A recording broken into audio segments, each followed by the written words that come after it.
Hey everyone, Brandon Quinn here, thanks for joining.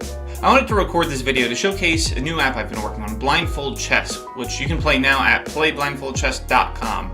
And I'll be having Android and iOS apps soon to come, as well as eventually even a smartwatch app, but that'll be a little bit further down the line. I am still actively working on this. In the short term, I want to get features like puzzles and other training exercises in, but for now, the core functionality is in place. You can play against an AI powered by Stockfish at 3 different difficulty levels, lower elo corresponding to roughly 1300 elo. And as you play the game, there will be no board, no hints, no list of moves even. You can only see the last move that was made. So at that rate, there's really very little help to the person playing the game, which is by design. I wanted it to be difficult to put all the burden on the player to visualize the board.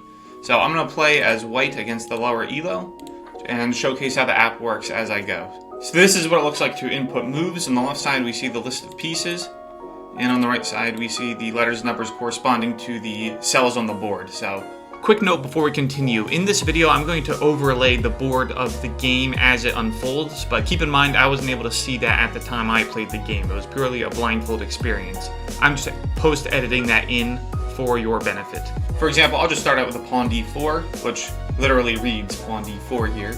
So the interface is very simple, and when the computer makes a move, it'll show you the last move it made only. It won't show you any of the previous moves made by either player, so that is on you as the player, the burden to memorize that, or visualize it, however you want to do that. So, right, d4, knight to f6. There is a special input here as well. If you select the board, you can, instead of selecting the piece, you select the from cell and the to cell, which is useful in cases where you need to disambiguate, right? Let's say 2 knights can land on the same spot. This lets you disambiguate that. If you don't do it, then the system will just pick the first valid move it finds and execute it. So that might not be the move you wanted to make. So keep that in mind. In special circumstances, you can use this. Otherwise, you just use the normal input methods. I'll go ahead and reply with c4,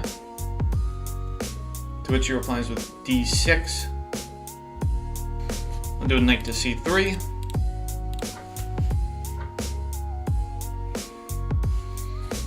I'll just do knight to f3. I'll bring out the bishop to f4. Actually, I'll show how captures work now. I want c4 to capture d5. I'm just going to say pawn to d5, and the system will understand that. Knight takes d5. I can have c3 takes d5, so the knight on c3 would take that.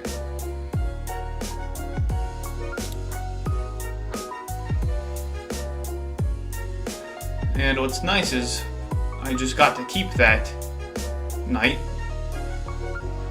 So they're down a knight. They put knight to e5, f3. I'm going to have my f3 knight capture that.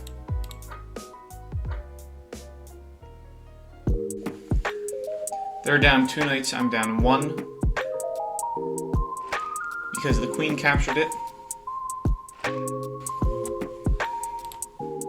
I gotta push the pawn to e4. I'll cover with the bishop.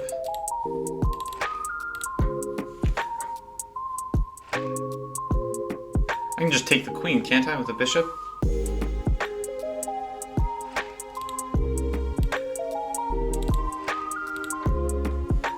Wow. They're down a queen. They just want me to capture it. The documentation says this engine is rated 1300, but moves like that really make me question that. Either the documentation's wrong, or it's one of those cases where the AI just isn't quite ranked properly, or maybe it's ranked properly as best they can, but it doesn't make the same consistency in moves as a person might. Oh, a person wonders all the time, actually. Maybe it could very well be more consistent than a person. Anyway, I'm up a queen, I shouldn't complain.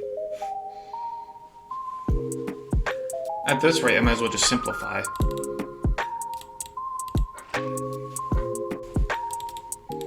I'm just going to try to go for an early checkmate.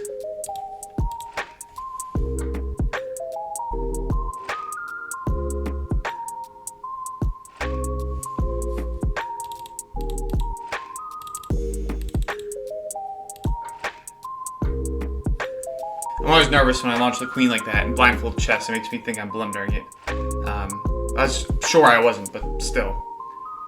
King to d8. King to d8. Alright, I'm close to checkmate. I just have to make sure I don't blunder this while I'm blindfolded. I'm pretty sure I can get the queen to d7. It'll be guarded by the bishop, so the king can't just take it back.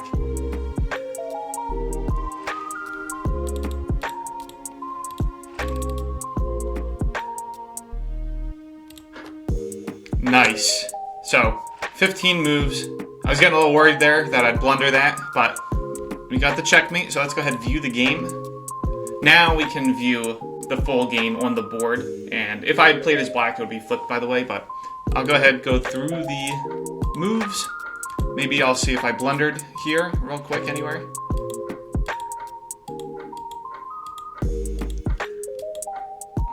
That was actually not as good of a move as I thought. I mean, he could take the e4 pawn. I could at least defend with the bishop so I don't blunder other pieces, but I didn't realize I'd put that e4 in the line of danger without compensation. Yeah, that was a funny move right there. Okay, so that was that. You can copy the moves as well. It copies the entire game to your clipboard. You can take it into, for example, chess.com/analysis if you want to see a breakdown of the moves, analysis, which moves are brilliance, blunders, etc. So yeah, blindfold chess is a very difficult game, but I find it a rewarding experience, both developing my own skills, which certainly do need more development, as well as just the experience itself. It's different than playing on a regular chessboard. I find it liberating in the sense that you're not bound to a single screen or physical location. So I'll be adding more features to this like before. It'll be nice to have a voice feature. Eventually I want to have a feature where two human players can play together.